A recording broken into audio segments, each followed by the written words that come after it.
For many students, we are covered under our parents' insurance. But wait, what happens if they lose their jobs and you could not afford to pay for your own health care?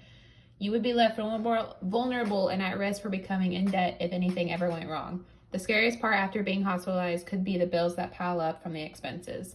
America needs to establish a health care reform. The right to receive health care should be fundamental. For an American citizen without insurance to receive medical attention is putting themselves at risk for serious debt. For a period of my life, I have been without insurance. Just to receive treatment for a common flu has cost me over $300, and that does not include the medication prescribed to help me heal, or the lab work that was included in testing for different causes for my symptoms. Healthcare should not only benefit the American citizens who can afford that cost, but also the Americans without insurance. Universal healthcare could solve the healthcare reform as well as save lives.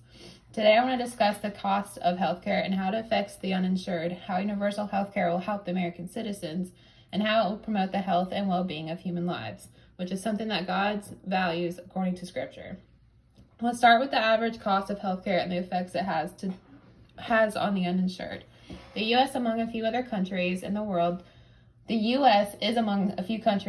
that do not offer universal health care. This means that the citizens must either pay for their insurance through their employer, on their own, or state marketplace, or through governmental sponsored plans. According to CNBC, the average American household spends almost $5,000 per person on health care in 2018. This has a 101% increase since 1984. Without insurance, a mother who experiences childbirth without complications can be expected to pay up to $20,000 in 2019. Even with insurance, an expecting mother in the U.S. can expect to pay up to $3,000. In 2018, there was a study conducted that found that 62% of bankruptcies are due to medical bills, and of those, 75% were insured at the time. So how would universal care help us as a U.S. citizen? The World Health Organization defines universal health care as ensuring that all people have access to needed health services, including prevention, promotion, treatment, rehabilitation, and palliation, while also ensuring that the use of the services does not expose the user to financial hardship. It should be a fundamental right for all American citizens to have access to health care. I'm going to show my screen.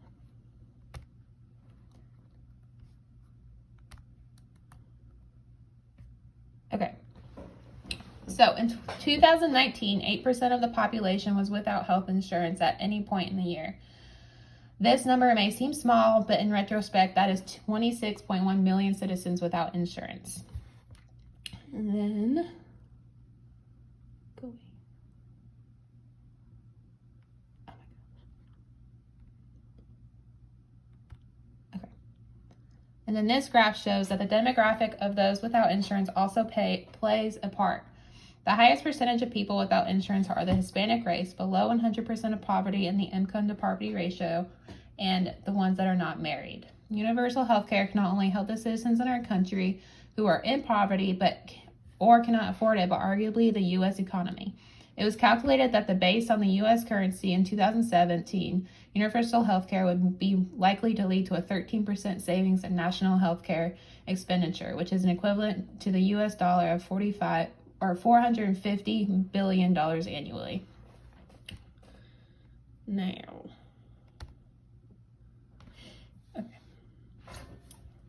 lastly, I want us to transition into how this could be relevant to Scripture. As Christians, our primary purpose in life is to glorify God. How could universal health care help us in this? Without our bodies being in good health, how are we to promote God? God values us, and us to Him, we are more precious than fine gold.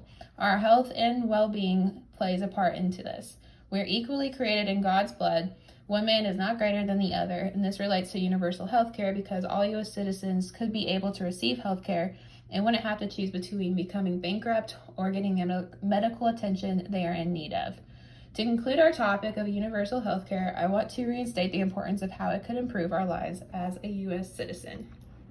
Healthcare should not only benefit the American citizens who can afford the cost, but also the Americans without insurance. Universal healthcare could solve the healthcare reform as well as save lives. It would allow the U.S. to make a step towards equality, including the uninsured and the underinsured.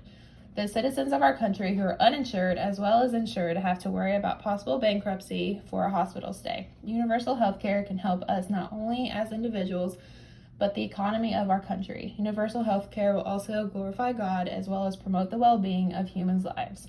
I want to end this with a quote from Thomas Carlyle: "He who has health has hope, and he who has hope has everything."